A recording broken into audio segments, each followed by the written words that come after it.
Today I'm going to talk to you about how to know if you're isolating.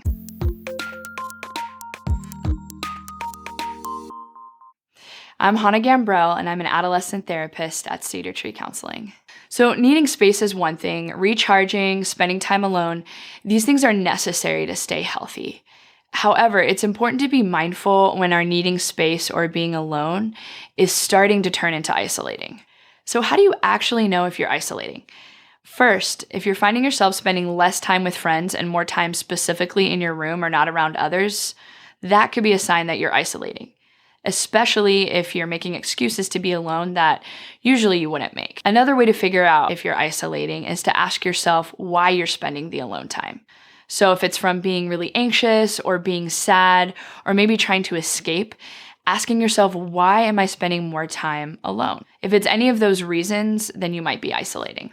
Another sign of isolating is spending a lot of time on social media without actually interacting with others. For instance, do you find yourself wanting to spend more time with your phone rather than interacting with people around you? So if you find yourself isolating, what can you actually do about it? I think one of the first things to think about is, how can I put my phone away for an extended amount of time?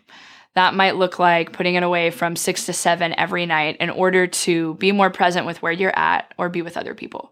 Another thing you can do is be around other people in your house, even if you're not interacting with them.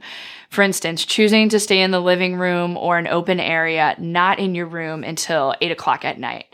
This way, even though you're not interacting with people, you're still around people. Another thing you can do is doing the opposite action. So when you're having an urge to be alone, choosing to do something the opposite in order to create an opposite emotion.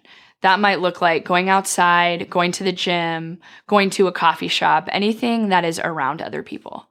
I get it. You need time to recharge, to be alone, to spend time by yourself. I think the question to ask yourself, is this a healthy amount? In my work with teenagers, I found that isolating or spending a lot of time in your room can often be an indication of other things like depression or anxiety. A lot of teenagers that I'm seeing are spending 3, 4, 5 hours by themselves in their room on social media. That's not a healthy amount of alone time. So if you find yourself struggling with some of these symptoms of isolation, just give us a call. We would love to help.